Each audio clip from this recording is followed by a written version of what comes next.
Welcome to the Oxcord podcast presented by Boot Crew Media and sponsored by Maker's Mark. I am your host, Cruz Oxenrider, as always joined by the co-host Nick Perkins and the intern Bon Snow. Boys, Monday after Super Bowl Sunday, I am tired, slightly still hungover because of the age of 29. Hangovers hit different, and my stomach hurts. But how are y'all doing today? Yeah, everything after the age of like 23, it just takes a freaking nosedive. You can't recover the way you used to. But no, I'm with you too, man. I was hungover till like noon today, and I think I had 4 drinks. It was embarrassing. It was embarrassing actually how drunk I got off of 4 drinks. So, anyways, we're good. We're good. Bon, how you feeling, brother? A little more concerned now that I have 3 months until I'm 23. Enjoy it while it lasts, man. No, I also woke up very hungover. We had some gambling going on at the house. That was getting pretty stressful towards the end there. What'd you have? Ben had a pick for a large sum of money on the Rams. Spread or money line? Money line. Oh so my God. But that's too funny. Yeah, we'll touch in on the bets in a little bit, but obviously we have to start with the actual game itself. Actually, a pretty surprisingly competitive game. I went into this game thinking that the Rams were just going to kind of like dominate. It looked like that for a while, too. It kind of looked like the offensive line was not going to be able to contain that defense. And Joe Burrow just looked like, hey, maybe the moment's just a little too bright. And then they just come storming back first play after halftime. Possible offensive pass interference, but the Rams have no right to ever complain about a no call ever again. And it turned out to be probably one of the more competitive Super Bowls we've seen in the last couple of years. Yeah, it was definitely competitive. That beginning of that second half was nuts, dude. We had a 80-yard touchdown on the first play, and then the next play from scrimmage after the kickoff was a pick. Yeah. So it was one of those where it was like, wait, if you looked away for 30 seconds, you came back and it's like, what the hell just happened? That's exactly what happened to me. I remember I went to go make another drink, and I come back and all of a sudden I just see all the Bengals players start celebrating for a turnover. I'm like, are you kidding me? I was like, how did that happen? And so like the momentum completely changed. And I thought all around great Super Bowl. There's like 3 things we need to touch on. One, so happy for Matt Stafford getting out of that hell that is the Detroit Lions and getting a Super Bowl. Very happy for him. He's one of those guys where he's hard not to like. Mm-hmm. Just because he's done everything the right way. He's been with a trash organization his entire career. He stuck it out as long as he can, and then he had the courage and the respect enough to ask for a trade and got it. And then 2, love it for Aaron Donald, arguably one of the best defensive players of all time. He'll go down that way. There's rumors that he might retire. I don't think he'll retire. I think he's still got a couple more years in him. And then 3, Eli Apple getting absolutely embarrassed in front of millions of people. How does that? And then the entirety of the internet just clowning on him the entire night, man. That was brutal to watch. I don't even like the guy, and it was kind of hard to watch on that one. I didn't even like him when he was a Saint. I thought he was the most overrated player on the team, and the fact he was a first-round draft pick amazes me. And you come out of a school like Ohio State, you're like, okay, they put out some pretty good defensive talent over the years. I mean, you got Lattimore, you got Von Bell. I'm trying to think who else is a really good corner out of there. Blanking on me right now. Awuzie, or not Awuzie, but the guy who plays for the Detroit Lions too. But defensively, they put out some studs, especially in the backfield. They're known as, they think they're one of the DBUs. But to see him get absolutely embarrassed, and he got scored on by OBJ, which I hope he makes a full recovery, because I love seeing him have a major comeback this season. And then giving up the game-winning touchdown against Cooper Kupp was just so much fun. Yeah, it was a rough game for him. But I'll tell you who else on the other side of the ball. Jalen Ramsey had his hands full with Jamar Chase the entire game. Yes, and everybody that was really looking forward to that matchup, being like really head-to-head, really even matchup, Jamar Chase just took him to school, man. I mean, there were several times that Jamar Chase didn't even get the ball, and he was burning Jalen Ramsey that entire game. Yes. I mean, Specifically the last play. I saw a clip of it earlier on Twitter where if Joe Burrow had one more second, Jamar Chase had Jalen Ramsey beat down the sideline for a game-winning touchdown. If you go back and watch it, it's like that Monday morning quarterback feeling where you go back and like, oh, what was he thinking? But he had Jamar Chase wide open down the sideline. He cooked Ramsey. And that catch that he had, that one-handed catch for I think it was like 45 yards, I'm like, whoa. Is it like shocking to anyone else? Jamar Chase only had 5 receptions for 89 yards. I thought he was well into the hundreds. Like I thought he balled out that whole game. But maybe I'm just remembering like the highlights. But I mean, it just felt like he had a lot more than that. It seemed like after that big first catch that he had, it seemed like the rest of his stuff was a lot of underneath routes. And then T. Higgins got the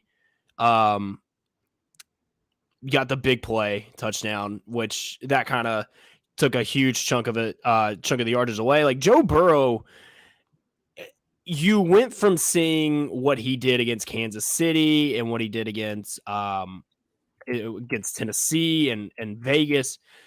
I knew the Rams defense was going to be a problem, but like I feel like Burrow was kind of held in check other than those 2 really big throws that he had, because the rest were dink and duck. And it was kind of like, damn, it was like, and to be, well, that's what we said that they were going to have to do. This defense was going to impose their will on that offensive line. And we knew they was going to have to nickel and dime them down the field.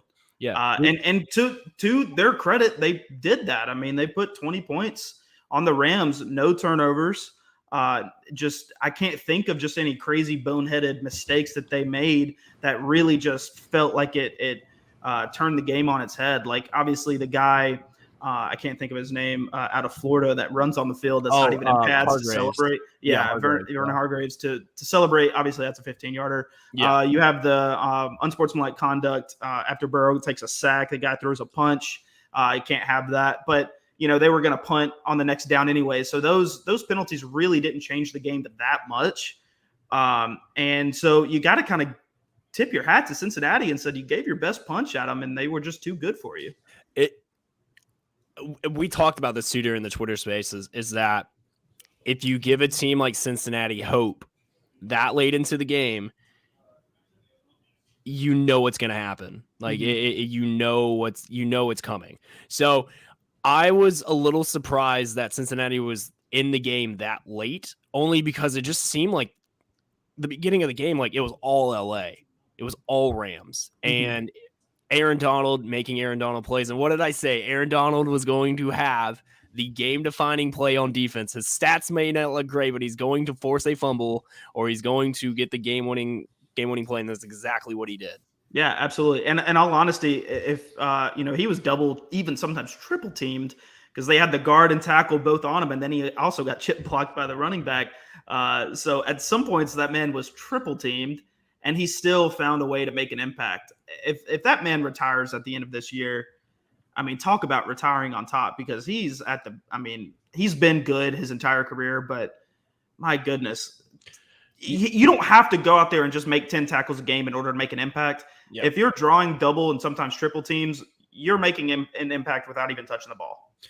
Yeah, he was a freak of nature. And Von Miller, too, making big plays. I thought Shawn Robinson had a great game. Like he was very good game.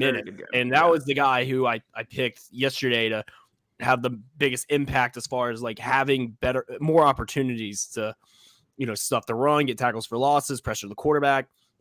And I thought he did great. My big thing is that I was worried that after Odell went down, who was going to be able to step up for the Rams, and now they would be able to shift all the attention to Cooper Kupp, and Van Jefferson stepped up. They were down their starting tight end already. Mm-hmm. So it just seemed like everyone on that Rams offense stepped up when it mattered most. I wish they could have established the run a little bit more. It was a very quiet day for Cam Akers. He only had 21 yards on 13 carries, which surprisingly, you're not going to get it done. Joe Mixon, again, had not a terrible game, like 15 yards, 72 or 15 carries for 72 yards. And him not being on the field for that that third down play where I'm sure, like, don't get me wrong, Samaje Perine is a tank of a man, but to get completely stuffed by Aaron Donald, not even getting that yard, that's a questionable call. I don't know if maybe the moment was too big for Zach Taylor or what it is. Clearly, they're working in the NFL for a reason. They're smarter than us, but it's just one of those things you really got to question. Yeah, the stat line to me, if you're looking at it, they're very even across the board. It's the one that's very shocking that really stands out is the sacks that the Rams defense were able to make against that weak offensive line. And honestly, that's the difference in the game. Because if you look at the stat line and you look at maybe just a few of the highlights and you don't look at the scoreboard, to me, like 10 times out of 10, I'm saying the Bengals won that game because they were able to hit the big plays. They didn't turn the ball over. They didn't make any crazy mistakes. They had a bunch of penalties, but they were all just backloaded right at the end of the game, which, people are saying, ref ball took over. But, if you're just looking at the stats and looking at, the highlights of the game, you're saying the Bengals won this.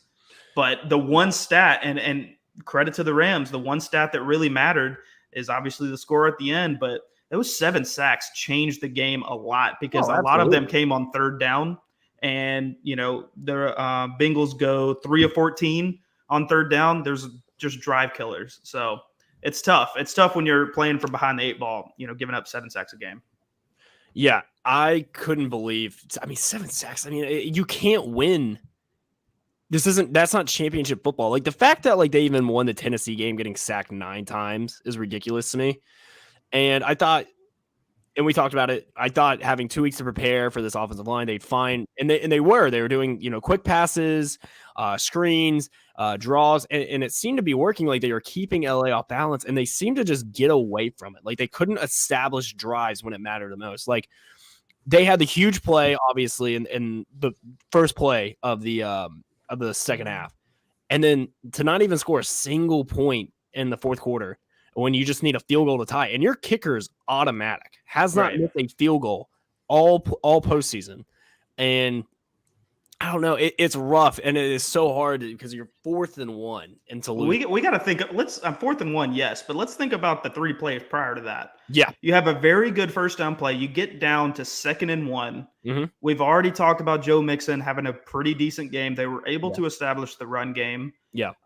And you go 2nd and 1. I granted there was 40 seconds left in the game. Yeah. You got 2 timeouts. The playbook, you don't have to throw away the playbook yet. Yeah. You still have the entire playbook open to you. Why not run the ball? Now, obviously, hindsight's 2020, and I'm no offensive coordinator. Yeah. And so obviously that guy probably saw something that none of us, saw at home. But it's hard to think you go 3 straight downs without running Joe Mixon from 2nd and 1, 3rd and 1, 4th and 1. And they tried with Samaje Perine, and it did not work. But Perine's a power back, and if you're going 1-on-1 against Aaron Donald, you're going to lose. And then the fourth and 1 play, Joe Burrow literally needs half a second more, and he's got Jamar Chase deep, or he has Samaje Perine open, which he still almost got the pass to him, which would have been the most clutch throw from a quarterback I've ever seen. Honestly, it would have been amazing. It would have been like a Bryce Young type play. Like he's just like, how the hell did the ball get out? And that was just Aaron Donald being the best defensive player in the NFL. Right. No disrespect to TJ Watt, but he is. Aaron Donald is the most frustrating and most nightmare matchup you can have in the NFL. He can't block him 1-on-1. You just can't. So he just made the play. I love the celebration he got. It's really great seeing it's great seeing players who are masters at their craft finally getting where they need to go. Like Matthew Stafford, Aaron Donald, Andre Whitworth, and then OBJ, which, I know he got hurt, but he still made an impact in the game. He was eaten before he got hurt. Like he probably would have gone on to have 8 to 10 catches because he was the main guy. Obviously, Cooper Kupp was drawing probably bracket coverage. They were not going to let that man beat them. Mm-hmm. So OBJ, that freed him up and 1-on-1, and just Yeah. man, like just a freak injury, right? I mean, it was no contact. He just, I guess, stepped a little bit wrong, and I put it out there, man. Honestly, we got to ban turf because that's dude. awful. Yes, that's what I'm saying. And it came out today. He officially tore his ACL. Hopefully, he'll be ready, if not at the start, but a couple weeks into the 2022 season. Which I think he completely like revitalized his career. I think getting out of Cleveland was a must for him, and I'm happy for him because when he's on, dude, he is electric. He's must watch football. Like he is so much fun to watch. He's like having those years of him not performing. Obviously, he started at the Giants, had a pretty decent start to his career. Obviously, he has the catch, but he just kind of finds himself in like weird lulls while he was at the tail end of the Giants, and then obviously his entire time at Cleveland. Just seemed like he couldn't get things going. I mean, you're exactly right. When he's on and he's clicking and he has a good quarterback and a good offensive scheme, and he's healthy, dude has an opportunity to be a top 5 wide receiver in the league. Like he's that talented. And so he's a free agent. Can't wait to see where he goes. I have a feeling he's probably going to stay in LA. He'll take less money. I've heard the rumored teams are the Niners, the Saints, the Packers, and I think I want to say the Rams still, but like it just depends. Like the Rams are going to lose a lot this offseason. Like there's rumors of McVay going to TV, which I find insane. That's insane. No, that is insane. I think that's absolute cap. I don't think that's true. Aaron Donald retiring, that one I can see. This is definitely Whitworth's last game. I mean, Eric Weddle retired. Von Miller's a free agent. OBJ is a free agent. You got to figure out what you're going to do with Robert Woods. You got to re-sign Stafford. I'm trying to think who else is. Yeah, the front office has some work cut out for themselves. Well, and they don't have a first round draft pick. That's Detroit. So Detroit's getting 2 first round draft picks. So I mean, look, the Rams sold their souls, still won a Super Bowl, and it paid off. I mean, they got one. It happens. It's what Tampa Bay did. They got one. It's what LA's doing. There's rumors that Green Bay is going to try the same thing this year. They're going to go over the cap. They're going to try and add some veterans. It is what it's what you have to do now. Cause I mean, it's this new formula that we're seeing that's paying off. Well, you have that, but then it feels like you kind of go into a recession of almost like, so that's a great question. And obviously, I know your answer to this, and I think I would know everybody's answer to this, but would you sell one Super Bowl win for 10 years of mediocrity? Not 10. 10's a lot. 10's let's say 5 to 10. 5 to 10. 100%. 5. And when I say mediocrity, that's what I got. That's exactly okay. So, but that's what I'm saying is like, so you get 5 to 10 years, like you still have a chance to make the playoffs. Yeah. But I'm not saying you go 0-18 or 0-17 your entire existence for 5 years. 7 or 9. You get 7 and 9 seasons. 7 and 9 for 3 years in a row. 3 years in a row. And guess what? I can always look back on that magical 2009 season because I have that. And it's like, I'm okay with that because that's what happens with championship teams, dude. It's so hard to even get back for a chance to repeat. Like Tampa Bay couldn't do it. Kansas City was able to do it. But then got whooped in the Super Bowl. Kansas City's made 4 straight AFC championship games, and they've only gone to the Super Bowl twice out of that.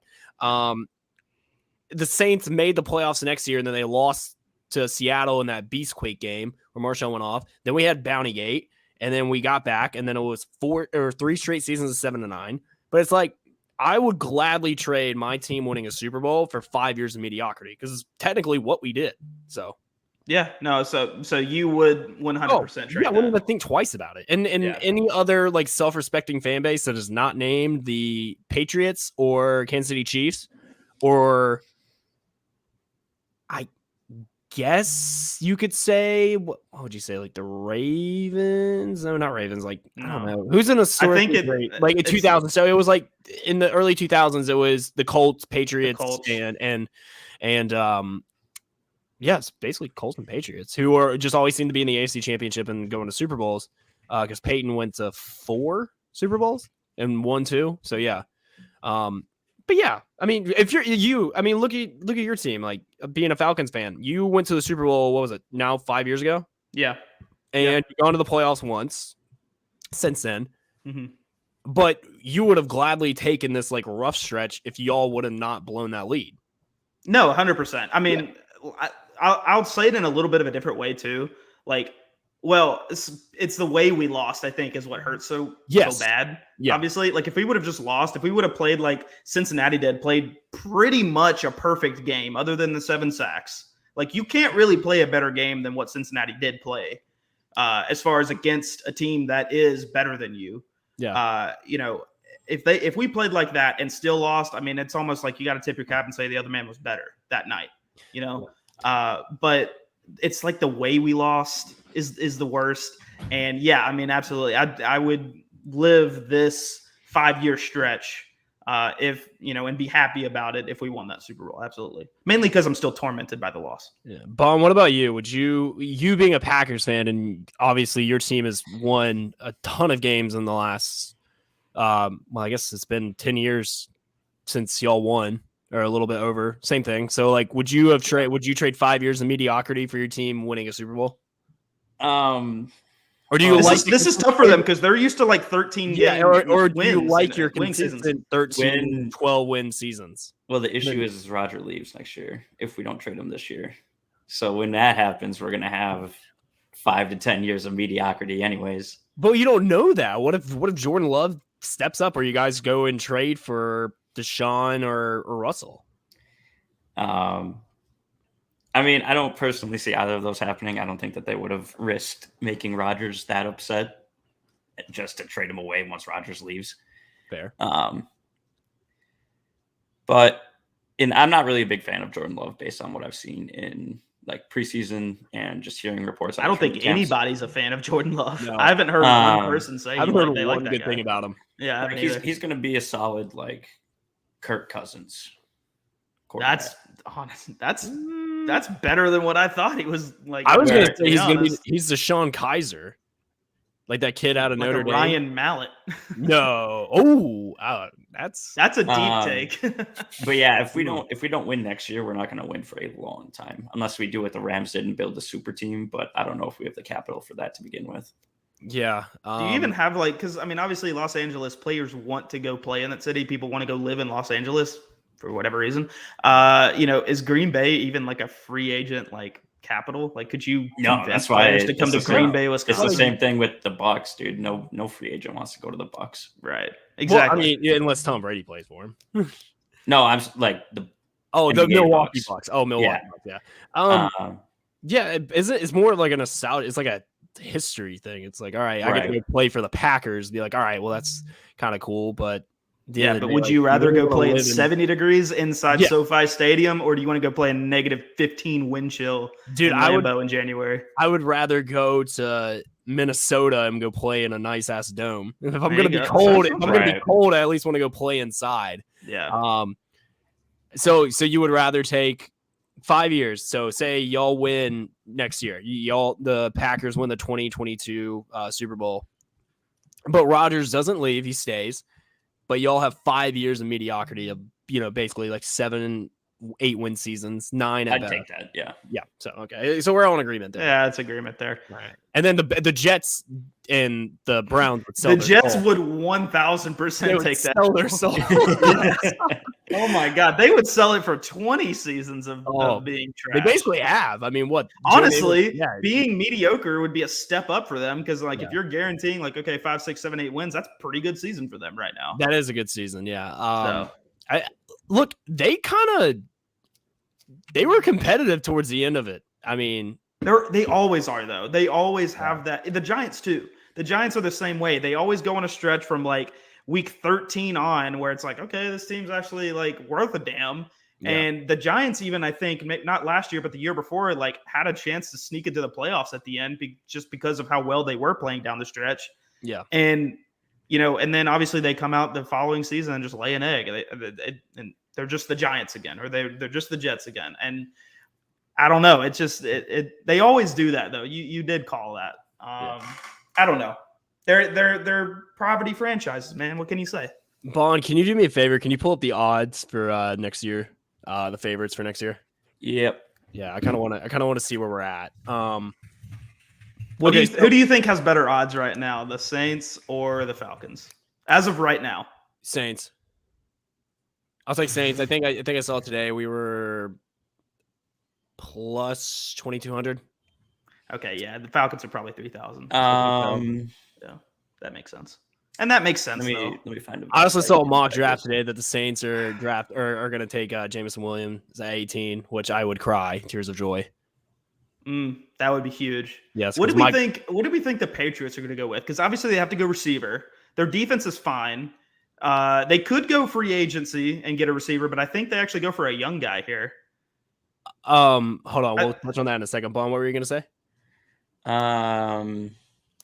Right now, it's looking, according to BetMGM, the Bills and the Chiefs are both favored at plus 750. Smart. The Rams plus 1,100, the Bengals plus 1,200, and the Broncos at plus 16 with the Packers and the 49ers. So I'm assuming the Broncos just because they're considering Watson or Rodgers or Wilson coming there. Yeah. It's the only way I could see that. I guess out of those, I think Cincinnati is going to take a step back because, look, Baltimore was very hurt this year. They had a ton of injuries and COVID issues. So I think Baltimore is going to be a little more competitive. I want to see what Pittsburgh does at quarterback. Cleveland just needs to get the quarterback situation figured out because roster-wise, they're a really good roster. You have two solid running backs. I like Jarvis Landry. I like Austin Hooper. I think their O-line's great. Defensive weapons. You got arguably I'd say top 3 defensive end in the NFL with Myles Garrett. Mm-hmm.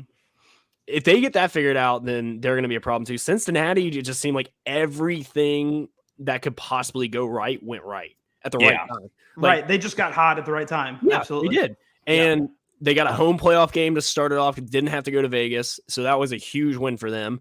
And then they got to play a Tennessee team, which no one really believed they were legit because Derrick Henry's coming off an injury. They were just kind of like, I don't know. Like no one, when I think Super Bowl championship contenders, I don't think Tennessee Titans. And then the most impressive thing coming back in Kansas City against Patrick Mahomes, being down 21-3, getting ready to go down 28-3, and they get a huge stop at the end. I guess out of all those, I like the Packers odds if Rodgers stays. Rodgers and Adams stay. I like those odds. It's a good buy. I like LA's going to lose a lot, so I need to see if they lose. I don't like Denver because that's just way too many hypotheticals. That's too much gambling. That's too much gambling. Where's Bond? Tell me this. Where's San Francisco? They're tied with Denver and Green Bay at plus 1,600. I wouldn't. If they get a quarterback, then I might buy on that, dude. They are Jimmy Garoppolo got them to a NFC Championship game. That roster is loaded. The good bets, though, are the Bills, Chiefs, and Packers. Like, you do those 3, you're probably going to win one of them. Gun to my head, if I have to put money on one for next year, I'm gonna go Bills. They're winning it next year. Yeah, I think Josh Allen's gonna be my MVP pick. Yeah, barring any unforeseen injury. Yeah, if they add one more receiver in the draft, like if they add let's say a Mechie, or they go and get like a Drake London or a Burks or some like a big name receiver out of that in the first or second round, they add a running back in free agency. Like, dude, what if that's a lot though? I think that's a lot. Or if they trade for a running back, and I was thinking about this the other day, if they trade for a running back, I think someone you call is Carolina because looks like they're tanking. You get Christian McCaffrey with Josh Allen and Stephon Diggs. Dynamic. That's a nightmare. Or that's dynamic. Or you draft a power back. Like you can get Brian Robinson in the late second, early third. And people are loving him. I just think there's a lot of options they can do. I think Emmanuel Sanders is going to retire. But I think the Bills right now, like roster wise, is too good. Something about Kansas City is just like throwing me off right now, man. If the Bills can get to the point where they are hosting playoff games, if they can host playoff games, like obviously how Kansas City did until the AFC Championship game, if they can host until the AFC Championship game, they are going to the Super Bowl because you have to go up into Buffalo in late January, early February. You do not come out of there with a win. Yeah. Like, there's no way. Yeah. Bon, if you have to go into your head right now, like who are you putting your money on? I don't want to say it because it's gonna make me sound like a homer. Well, no, I mean, Packers is a good bet. Packers Packers too. is a I good think bet. If we hold on to Tay and Rodgers, I think that those two are going to put up like Mac Jones and Devontae Smith numbers next year. Yeah, and I could definitely see that. I don't think anybody would call you a homer for that. I think that's a really good bet, honestly. Honestly, it's going to depend on whether or not we can keep our line healthy. One, we didn't have Bakhtiari all year. Yeah. And two, we need to fill in holes in our secondary, but we don't have the cap space for that right now because we are like 45 over. That's child's play compared to. I was about to say the Saints have been over that for like 5 years. The salary cap is not real. Like I think we are. It's like the debt limit, the national debt limit. Yeah, it's not real. The salary cap goes up every year. You can play gymnastics with it and just basically convert everything to like signing bonuses and. A really quick question, and this is like a 3-minute tangent. Do you guys know how like soccer is done with players, how the transfer window happens? Obviously, like there's free agency and all that kind of stuff. Okay, well, you actually buy and sell players, right? Like you know, if I wanted to go buy Aaron Rodgers, I was a Falcons guy, whatever. Aaron Rodgers is probably worth is like $100 million player, right? I could go buy his contract from Green Bay and he could come play it at the Falcons, right? That's how that works.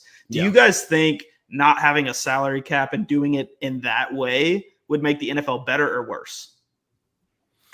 Because obviously all the rich teams would get richer, all the poor teams would get poorer, but I would say all of them are about the same as far as like value. No, I kind of like the structure that we have. It's parity. Like, dude, who had the Bengals going to the Super Bowl this year outside of delusional fans in Cincinnati? Nobody. Like, well, sure. It's nice having those teams that like get built time and time again. I refer you to Leicester City in like 2016 that were like 10,000 to 1 odds to win the Premier League, and they won. How often does that happen? Me and Vinny also declaring our neither of us had Premier League teams, so we were going. Vinny doesn't have a Premier League team. No, we put them all on a wheel and spun and landed on Leicester City. So we're Leicester City fans now. Good luck with that one, brother. But. I am West Ham United all day. Okay, we'll see, but that's the point. Like the other side of that is like, yeah, okay, you might not, but isn't it so cool when it does happen? Like obviously the Bengals making that run is amazing, and making the Super Bowl is incredible. But because now it's like, okay, they have a young hot quarterback who is lighting up the NFL, and now if you could say, okay, perfect example, Devontae Adams wants to go play in Cincinnati now with Jamar Chase, and he is going to still want his number, but it's like, hey, I'm just going to go to Cincinnati and play. And then you're just going to start like piling. It's like what the Yankees and the Red Sox and the Dodgers do. Like there's no parity in baseball, really. The Braves still won it this year, though. That's my point.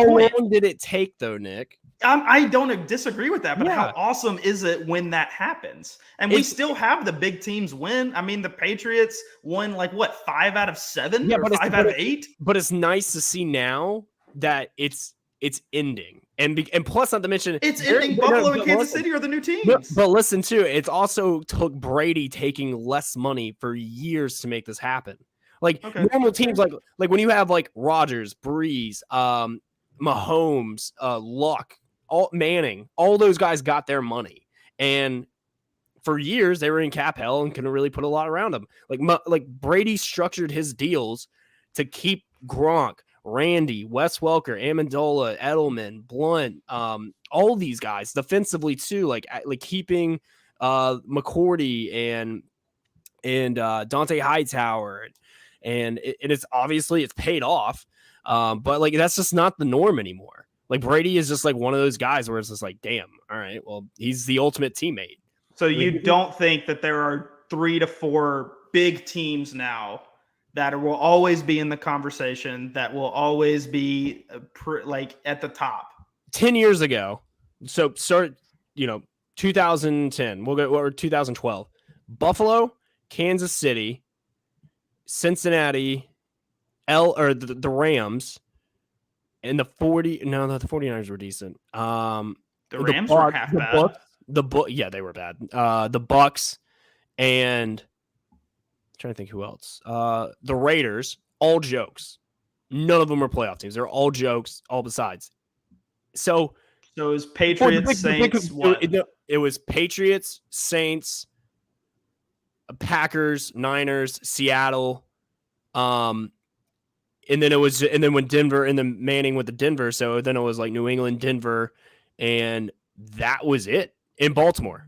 So like, Okay. I love the rotation of these teams, and so like it's nice parity. Like college football is different. Like you just have Bama, Ohio State, Oklahoma. Now USC's back in the fold, hopefully. That's never going to change. Georgia, like that's never going to change ever. It's just how it is now. NFL. You can't compare it to college football, though. You can't compare it to college football because no, I know the way it's structured is like it's all based on value, and all of the organizations are fairly valued at the same time. You got 500 college football teams. You only have 32 NFL teams. There's only so many places these players can go. No, exactly. But I'm saying that's why I like the parity of the NFL. Like Bond, for example, like if it's how like Green Bay's been able to do it, like they built their farm structure very well. They like. Green Bay has turned no names into household names, like Vanda Scout, or what is it? Scouting or whatever his name is. Intern. I'm sorry, what was that? Valdez Scantling. Yeah, Scantling. I hate MVS. Yeah, but like he was a no name before he got to Green Bay, and then Aaron Rodgers throwing deep balls to him. Same with Lazard. Drops 50% of the time. I was about to say he's still kind of a no name. Same as Lazard. Then you have Aaron Jones wasn't a big household name until he got to Green Bay. Same with Devontae Adams. Like not a lot of people knew him coming out of Fresno State.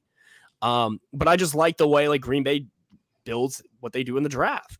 And not a lot through free agency. Like I just kind of like it, but we are way off the point. That was a 3-minute tangent. It turned out. All right. Back. Well, I have one more question regarding next year's odds. All right. Okay. You guys get 4 teams. Okay. I want you to give me the bottom 3. Okay. In betting odds to win the Super Bowl next year. So you get 4 guesses. So you need to get 3 out of the bottom 4. Okay. Do they have to be in any particular order? No, just name them. Jacksonville, Detroit, Jets, and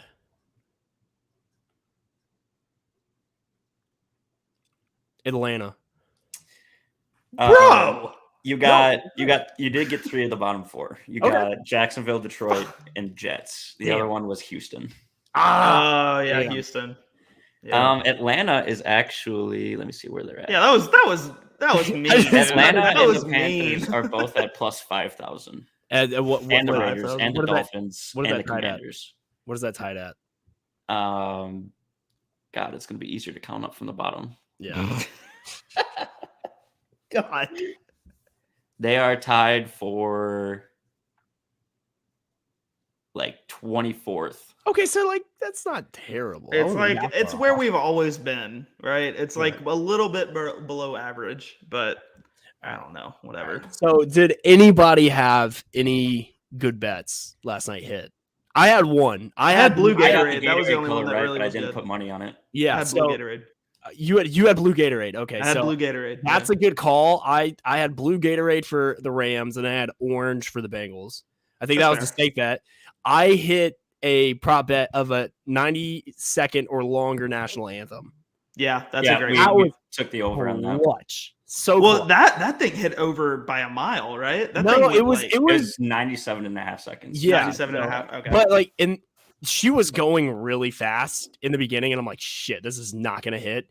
And then towards the end, she started letting the theatrical and the dramatics and the fireworks hit, and I'm like, oh, thank God. I'm like, as soon as she started that, not like the big high note, but like the one before it. Yeah. As soon as she held that, I was like, oh, it's hitting. It's because over. if she's holding this note this long, then the next one's gonna be even longer. Yeah. So how many years in a row has the over hit now? It's like 11. It's like 12 years in a row the over hit, right? That's an insane stat line. The one I saw yesterday, the one that actually screwed me was tails. Because it's been 11 out of the last 12 Super Bowls have been tails, and it got heads. That one got me. How about And the then- fact that the streak was broken about the team that won the coin toss loses the game? Yeah. Like No, the no, Rams that was won. right. No, Huh? was there? Didn't the Bengals win the coin toss? Yes, No. the Bengals won and they deferred. So yeah, that's. Oh, okay. Well then, That's the still streak continues. The Holy streak shit. continues, yeah. Jesus. There was one I saw that someone hit yesterday, and I'm like, damn, what a bet. Was a non-quarterback throwing a touchdown. I saw Yeah, that. I Yeah. saw that one. That was cool. The other good one was over 2.5 passers. So obviously 2 quarterbacks, and then you're betting that somebody else throws it. So that was a good bet. I probably would have taken that not because of Joe Mixon, but because of Odell, because he's got a cannon, and I felt like if you're gonna have a trick play, like let Odell throw a double pass, like he already had. I'm sure that was original because they ran one pass play with Cup, but I'm sure that it was originally supposed to be Odell until he. I could see game. that. I could see that. You actually called it the Cincinnati pass. Because you said, like, back in January, you were like, the way these toss plays are looking, they could easily throw a pass out of them. Yeah, I was watching it, and I'm like, all right, he's going – because the way Mixon plays, he runs so far out wide. But it's because he's one of those guys – he's like Alvin Kamara and, like, Christian McCaffrey and Dalvin Cook who can just cut on a dime. And just the way as wide as he was going, and I was just like, man, so they're going to bite and he's just going to let it go. And this is exactly what happened. Like it was, and I saw it too. The moment they ran that toss play and I saw like, he was like not going full speed on it. And I was like, all right, it was beautifully executed too. Like they've had that in their back pocket for weeks. I mean, I'm sure they've wanted to run it. Probably even in that game, the Raiders game, which that's when I predicted it, but they just kept it in their back pocket for the perfect time. Yeah, and they hit it to perfection. I mean, that was a great play. T. Higgins was wide open. Bond, was there like one that you missed on that you thought like surefire was going to hit? Oh, I didn't gamble yesterday. No gambling? Oh, I'm a college student, dog. I was rooting for Ben. The only one that he didn't have hit was he took the over on the Odell total yardage, which is I think like 80. Yeah. I saw a brutal one on Twitter last night, that someone live bet because Odell was the target of Matt Stafford's like first 3 attempts or something like that. I may be lying here, but it was something like he was the target of first 3 attempts, had 2 catches in like the first 5 minutes of the game. So we like put $200,000 on over 8.5 receptions. And then obviously he gets hurt. He ends with 3 receptions or whatever it was that he had. That sucked. That's bad. I mean, that's a horrible game. Odell had 2 receptions. 2 receptions. 52 yards and 1 touchdown. Yeah. Someone I saw had a bet that, oh my gosh, what was it? It was about Eli Apple too. I think it was like total yardage. Eli Apple gave up and it got hit by a mile. And I was like, oh dude, I was not even surprised. Like I have no relation to the dude and I can't stand him. He's not good. And I love the fact he's getting so much shit for it. I love it. Like he has absolutely no right to ever talk trash ever again. And what I love, he didn't have right to talk trash in the first place. Exactly. Yeah. And what I love most is that I looked at the Saints schedule this year to see like who our home games was. Cincinnati comes to New Orleans. If they don't release his ass first, dude. If he's on that team, Michael Thomas might go for like 150 on him. No question about that though. Yeah. What is up with all of the NFL players hating him? I get the city of New Orleans and I get the city of New York, but what's up with like the players hating on him? He's a bad teammate. That's why we released him. He didn't get along with our now head coach Dennis Allen. He played a lot of his own, like hero ball, which does not pay off. Last night kind of proved that. He's just not talented. Like he's just not a good corner. Like he doesn't fit any scheme. Like he's not good on man. He's not good in bump and run. He's not good in coverage. Like he's a worse version of Trayvon Diggs. Like how Trayvon Diggs plays a lot of hero ball, but most of the time it pays off because he gets 11 picks and he gets burnt. But he gets burnt though, right? On double moves. Eli Apple just gets burnt. That's why he's known as burnt toast now. Yeah. And I saw the funniest tweet I think I've ever seen in my life. I was like, I've never seen an apple get this much hate since the Garden of Eden or something like that. Oh man. It was I've never seen an apple cause this much problems for men since the Garden of Eden. And it's just bad. Like, it's just, we had no problem with him. We were just like, all right, well, he's just not a good player. And then to come out and say what he did about us as Saints fans and the city, and what he said about Giants fans and the city, it's like, dude, you got the chance to play for two fan bases who are blindly loyal to their team. And yeah, you might have not been great, but like, we still liked you. We had no problem with you. And now you're just universally hated because, one, then you started talking trash to Tyreek Hill, which that is not a good idea. Which his tweet after the game was hilarious. Michael Thomas, who was your college teammate and your pro teammate, is basically just like roasting you. And I love that because Michael Thomas came out and said, like, I used to make him cry in practice. And I'm like, I love that. He deserves it. And so, and even like CJ Gardner-Johnson for the Saints, just like calling him soft. And he was his own teammate too in the DBs. So like, he's just not a good teammate. He's not a good player. And I frankly, I just think he's a bum. He's burnt toast. I love, there was a picture of him. It was like a picture of burnt toast, and it just had his like face. Like, it was a really good edit. It like was like fused into the bread. It was fantastic. It was like almost like the burnt pieces of the toast, like made out the outline of his face. It was fantastic. I love that. But the one thing I really wanted to touch on by the end of the show was Matthew Stafford's no-look pass. I didn't even know it was a no-look pass at the time until I saw it today.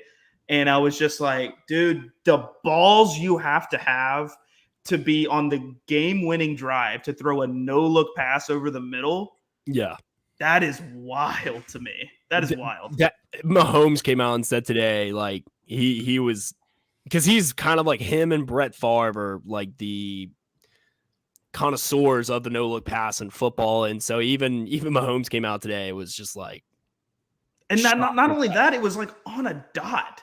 Well, Von Bell, who is a Pro Bowl safety, had the game-winning interception in Kansas City, was reading his eyes the entire way. And if he throws it to Cooper Kupp, or not Cooper Kupp, but whoever he was targeting, I think it was Van Jefferson, that's getting picked. Like, Von Bell is reading it perfectly. And Von Bell still almost got a hand on it. And it was just an absolute laser dime to Cooper Kupp. Like, Matt Stafford solidified himself as, I would say right now, he's a top 5 quarterback in the NFL right now. I would agree. And I would say, like, nobody can ever argue the point that he isn't a good quarterback. Right? I've always thought he was a good quarterback. Right. I mean, but people are sometimes like, oh, he could never like get in the playoffs. He could never take his thing. Like, you know, even on a bad team, he couldn't like just will them, you know, to the playoff spot or anything like that. Like, he could never really make noise like that, even with Megatron, even with, you know, all the weapons. I say that in quotations because he didn't really have many, but he did have weapons around him at times.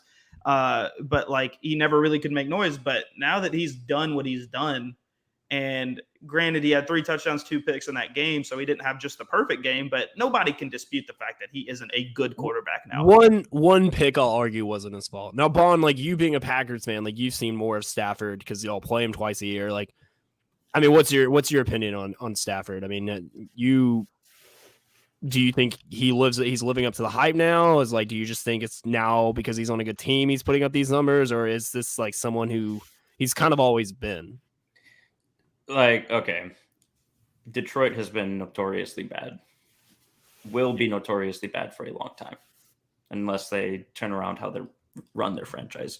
Yeah. And getting out of Detroit was the best thing Stafford could have done, because now people can like he's always been a talented QB. Like, he had Megatron for the first however many years of his career, but after Megatron retired, his stats got better. Like, he's been consistently getting better since he's been in the league. He's just been stuck in Detroit for the entirety of his career. And I'm honestly like I hate Detroit, hate the Bears, hate the Vikings, whatever. But I'm very glad that Stafford finally got like a chance to show people that maybe it wasn't all on Stafford in Detroit. Maybe it's something with management or how they structure their team, stuff like that. So no, I've even heard you say that even as a Packer fan, like you never hated Matthew Stafford. No, no one in Green Bay openly dislikes Matthew Stafford. He was just always he was just always kind of on the bad team, and I don't know, did he ever beat you guys ever? Yeah, they've beaten us a couple of times. Okay, so even when you beat him, it was like, oh, I don't hate the guy. You know what I mean? No, he's just the opposing QB's or opposing team's QB. Right. I feel like we'd hate him for the week that we played them. Yeah, but it was because every team has that though. But even in the offseason, you hate Kirk Cousins, right? For the Vikings? Yeah. No, Kirk Cousins isn't hateable. Kirk Cousins doesn't do anything. Gets on the field, what's a quarterback that you hate then? What's like a player that you hate as a Green Bay fan? As a Green Bay fan? Like in your division. Like I hated Drew Brees. I can recognize he's a great player. You but hated Drew Brees? Huh? Well, I hated him because he always beat us. I don't hate Matt Ryan. I hate the Falcons. The issue is I think since I've been alive, the Packers have been there was that 1 year, the Minnesota Miracle, where the Vikings went over us, and then 2006 when the Bears went. But other than that, I honestly don't know if we've lost that division. Well, you've been dominant, but so as coming from a team that has historically been bad, okay, Brian Urlacher, you hate Brian Urlacher? Oh, I think he's one of the best linebackers of all time.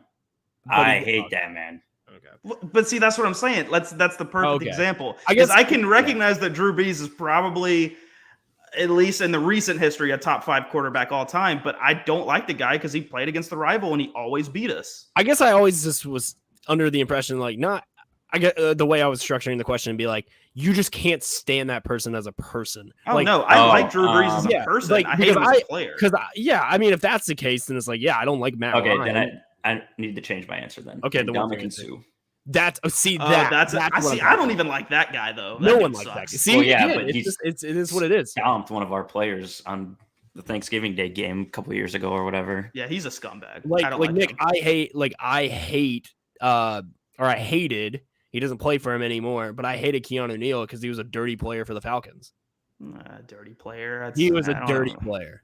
And so it's you hate Michael Thomas because you don't like him. Take away the Alabama factor. Take away the Alabama in you as a Saint. Do you think Saints fans dislike Julio Jones? No, we don't dislike Julio Jones at all. We respect Julio Jones. We just hated playing against him. Right. So I guess maybe that's more of the point. Yeah. Maybe I don't hate Drew Brees. I hated playing against that guy. Yeah, exactly. So it's you hate Michael Thomas. I know you do. You hate Michael Thomas. He's not worth being hated. He's not good enough to be hated, dude. Oh my God. You know what? It's fine. Atlanta doesn't even have a receiver anymore. Calvin Ridley wants out. No Julio Jones. Enjoy the bottom of the NFC. Possibilities, though. Enjoy the bottom of the NFC South. All right, so we've ranted, and so I kind of want to end it on this. All right, commercials. Do we have any favorites? The investing baby being back was electric. Yes, love that one. Exactly what I was going with. Yes, absolutely. Was it is that E-Trade? E-Trade, yeah. E-Trade, yeah. That was electric. Okay, full disclosure, I've always have wondered how the fuck do they get that baby to talk? Please. And then I realized CGI was a thing. Really? Did you actually think that? No. Okay, I was please tell me. No, I'm just I just thought those commercials were ahead of their time, and I just loved it. And I actually loved the fact that they had the baby grow up. Made it even better. 100%. Yeah. I wish they would have gotten the actual baby grown up, the grown up version of it, and then, but I guess you wouldn't be able to really recognize them. Okay, so the nerd in me, I loved seeing the Doctor Strange trailer, and I loved seeing for the new Lord of the Rings show. Oh, the new Lord of the Rings show is going to be I can't wait for that. That's got Amazon money, so it's going to be good. Oh, the one that broke the internet to me was the Coinbase one. The QR code. QR code. Yeah. The memes behind that were hilarious. It was oh, I scanned this and now I don't own my house anymore or something. That shit was so funny to me. We didn't know it was a commercial because we weren't really watching them that closely. We would go check Twitter whenever it was on commercial break. Yeah. But everyone was so confused as to why there's a giant code on the TV. And so like 3 people, we had like a watch party of like 8 people. 3 people took out their phones and like ran up there to scan it. And then they're like, oh, what is this Coinbase crap? Why is this their Super Bowl ad?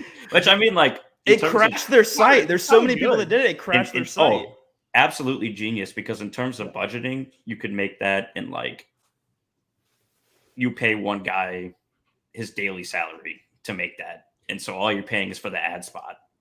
Like, there's no production going into that. What is it, like a 30-second ad? It like runs like almost $2 million though.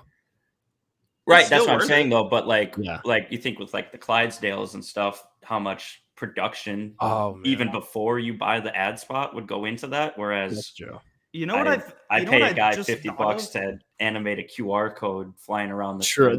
That's a good idea. You know what I just thought of though, for real? And maybe I'm being dumb and I wasn't paying attention. Was there a Coca-Cola ad?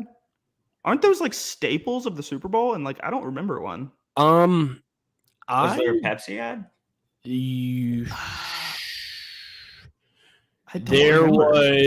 I honestly don't remember a Super Bowl Pepsi ad since the Kylie Jenner fiasco. I'm looking on it right now. There was not. I see. These were the big ones. It was Amazon, which the Alexa commercial, the mind reading, was freaking hilarious. That was great. With Scarlett Johansson, Black Widow. Avocados from Mexico, BMW, Coinbase, Doritos, Cheetos, Google Pixel 6, Lay's, Uber Eats, Bud Light, Disney Plus, E-Trade, Expedia, Irish Spring, Meta. The Meta commercials were actually pretty cool. Mick Ultra, Netflix, NFL, Pringles. Where the guy got the can stuck in his hand. That was great. Rocket Mortgage, T-Mobile, Tundra, Toyota Tundra, Verizon, Amazon. Yeah, I don't see Pepsi or Coke on here. Honestly, other than the ones that we mentioned, a lot of them were kind of forgetful. There weren't any that were just like, that's why, like, we watched mind it for blowing. like the first quarter, and then after we realized that, like, oh, none of these are funny, we just started checking Twitter. Yeah, the only ones people like, the Coinbase one with, and I love the fact on Twitter that they went in and they put the Dogecoin meme on there. The Uber Eats commercial was pretty funny. I don't know if you guys saw that one. I didn't remember that one. It had Stifler's mom in it, and then the guy. Yeah. Okay, I do remember that one. Yeah. And then the Amazon one was my favorite. One, I didn't know Scarlett Johansson was married to the dude from Saturday Night Live. Had no idea. Oh, really? No, I had no idea. Colin Jost or whatever his name is. Yeah, and then I remember Anna Kendrick being in a commercial for Rocket Mortgage. I just don't remember what it was for. I was more paying attention to like why they like playing with Barbies and shit like that. I don't know. I haven't seen Anna Kendrick since Pitch Perfect, so like I didn't know she was still around. Back to not seeing Coke and Pepsi though. Do we think that that's just going to become a staple now, where it's like all of these smaller companies trying to get, because Coke and Pepsi, like you have loyal Coke fans, you have loyal Pepsi fans, and everyone's pretty much divided one way or the other. Well, yeah, so, like, I mean, when they were doing it, they weren't really advertising because everybody knows what those are. And you're never going to go and watch a Super Bowl ad and be like, okay, I'm going to like go try Coke now. You know what I mean? But like, but it was always a staple that they spent so much money on ads, and it was like they were always like cool or visually impressive to watch. Yeah. Like I remember when like the polar bear like that came out, and that was a thing. For like a bunch of years. Spears commercial. Whew. Obviously, Bud Light had Dilly Dilly. Like they started. That was a fantastic run for them. But that was great. But like, yeah, Coca-Cola and Pepsi, like they didn't do one. That was kind of weird to me. Do you think it was that Kylie Jenner Pepsi commercial? They were just like that's the last time I remember seeing a Pepsi Super Bowl. That may have killed them. Killed them. I mean, plus not to mention they're like massive brands. Like now everything's going to like crypto, like Rocket Mortgage, Amazon. I was a little surprised by Avocados from Mexico. I was like, okay, that's an interesting placement for there. But I watched the commercials for like the Doritos, the Bud Light, the or the Budweiser ones, I guess, with the cute ass dog and the horses. And then I want to see like the movie trailers. Like I loved seeing the Doctor Strange trailer. I was like, holy crap, can't wait to see that. Shut up and take my money. And then the Lord of the Rings. And then there was one more. Oh, the Moon Knight one for Disney Plus. I think it's going to be with Oh, Oscar I'm Isaac. so excited for that. Yeah, that's going to be great. But I mean, like overall, I was like, all right, pretty decent Super Bowl Sunday. Like last year was very uneventful just because it was COVID and no one really wanted to see Tom Brady win again outside of Tampa and New England. So now we just wait till, Combine, basically. 7 months until the next football game. Pain. No, we still have basketball though. Now we gamble on soccer. Yeah. I get to Absolutely. look forward to Ted Lasso season 3 now. Right? Yeah. I mean, we got playoff hockey. We got, we got the playoff NBA hockey will finals. start soon. So we got some almost stuff going. Almost March Madness. Can't wait for that. We're close to it. Don't know how our school's going to do, but I'm sure some of our listeners are very happy about their Right school. now, we're seated against UNT. UNC? UNT, University of North UNT. Texas. Oh, okay. Yeah. Okay. I wouldn't mind that. I thought you said UNC for a second. I'm like, Well, shit. We would get, Yeah. We get killed. Actually, they're having a down year, but whatever. Whatever. All right. Well, we've rambled long enough. It's been kind of a, not a lot going on right now. We're actually going to start getting back into guest season. We got some fun ones lined up.